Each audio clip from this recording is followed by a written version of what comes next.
श्री भगवान बोले, आदि पुरुष परमेश्वर रूप मूल वाले और ब्रह्मा रूप मुख्य शाखा वाले, जिस संसार रूप पीपल के वृक्ष को अविनाशी कहते हैं तथा वेद जिसके पत्ते कहे गए हैं, उस संसार रूप वृक्ष को जो पुरुष मूल सहित तत्व से जानता है, वह वेद के तात्पर्य को जानने वाला है।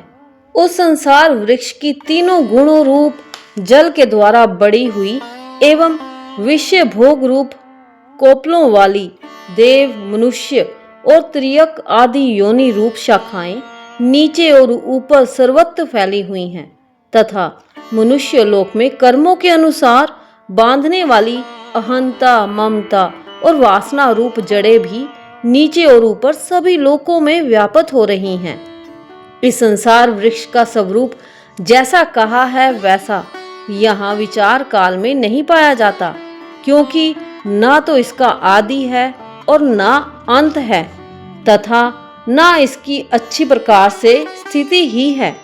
इसलिए इस अहंता, ममता और वासना रूप अति दृढ़ मूलों वाले संसार रूप पीपल के वृक्ष को दृढ़ वैराग्य रूप शस्त्र द्वारा काटकर उसके पश्चात उस परम पद रूप परमेश्वर को भली भांति खोजना चाहिए, जिसमें गए हुए पुरुष फिर लौटकर संसार में नहीं आते और जिस परमेश्वर से इस पुरातन संसार वृक्ष की प्रवृत्ति विस्तार को प्राप्त हुई है, उसी आदि पुरुष नारायण के मैं शरण हूँ।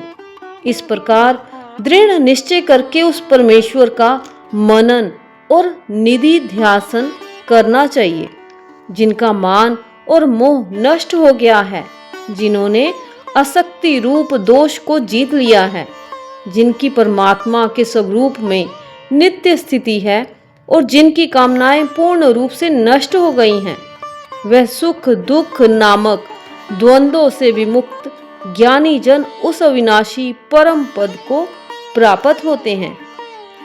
जिस परम पद को प्राप्त होकर मनुष्य लौट कर संसार नहीं आते, उस स्वयं प्रकाश परम पद को न सूर्य प्रकाशित कर सकता है, न चंद्रमा और न अग्नि ही। वही मेरा परम धाम है। इस देह में ये जीवात्मा मेरा ही सनातन अंश है और वही इन प्रकृति में स्थित मन और पांचों इंद्रियों को आकर्षण करता है। वायु गंध के स्थान से गंध को जैसे ग्रहण करके ले जाता है, वैसे ही देहादि का स्वामी जीवात्मा भी जिस शरीर का त्याग करता है, उससे इन मन सहित इंद्रियों को ग्रहण करके फिर जिस शरीर को प्राप्त होता है उसमें जाता है। ये जीवात्मा श्रोत्र, चक्षु और त्वचा को तथा रसना, घ्राण और मन को आश्रय करके अर्थात इन सब के सहारे से ही विषयों का सेवन करता है। शरीर को छोड़कर जाते हुए को अथवा शरीर में स्थित हुए को अथवा विषयों को भोगते हुए को, इस प्रकार तीनों गुणों से युक्त हुए को भी अज्ञानी जन नहीं जानते। केवल ज्ञान रूप नेत्रों वाले विवेकशील ज्ञानी ही तत्व से जानते हैं। यत्न करने वाले योगी जन भी अपने हृदय में स्थित इस आत्मा को तत्व से जानते हैं, किंतु जिन्होंने अपने अंतकरण को शुद्ध नहीं किया है, ऐसे अज्ञानी जन तो यत्न करते रहने पर भी इस आत्मा को नहीं जानते। सूर्य में स्थित जो तेज संपूर्ण जगत को प्रकाशित करता है तथा जो तेज चंद्रमा में है और जो अग्नि में है, उसको तू मेरा ही तेज जान।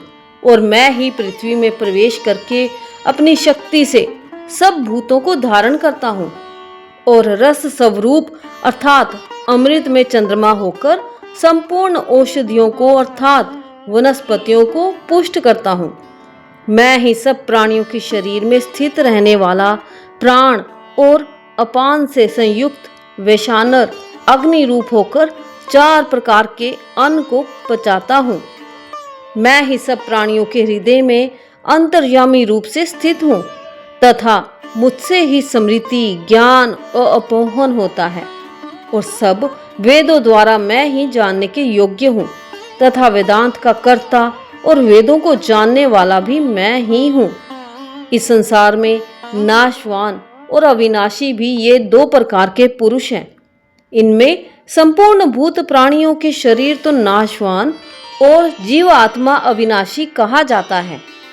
इन दोनों से उत्तम पुरुष तो अन्य ही है, जो तीनों लोकों में प्रवेश करके सबका धारण पोषण करता है।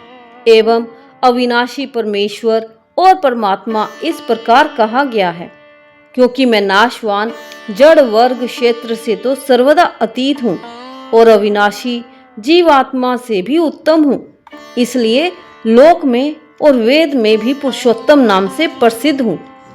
भारत, जो ज्ञानी पुरुष मुझको इस प्रकार तत्व से पुरुषोत्तम जानता है, वह सर्वज्ञ पुरुष सब प्रकार से निरंतर मुझ वासुदेव परमेश्वर को ही भजता है। हे निष्पाप अर्जुन, इस प्रकार ये अति रहस्य युक्त गोपनीय शास्त्र मेरे द्वारा कहा गया। इसको तत्व से जानकर मनुष्य ज्ञानवान और कृतार्थ हो जाता है। ओम तत्सदिति। श्रीमद् भगवद गीता श्री कृष्ण अर्जुन संवाद पुरुषोत्तम योग 15वां अध्याय। जय श्री राधे कृष्ण, जय श्री वासुदेव।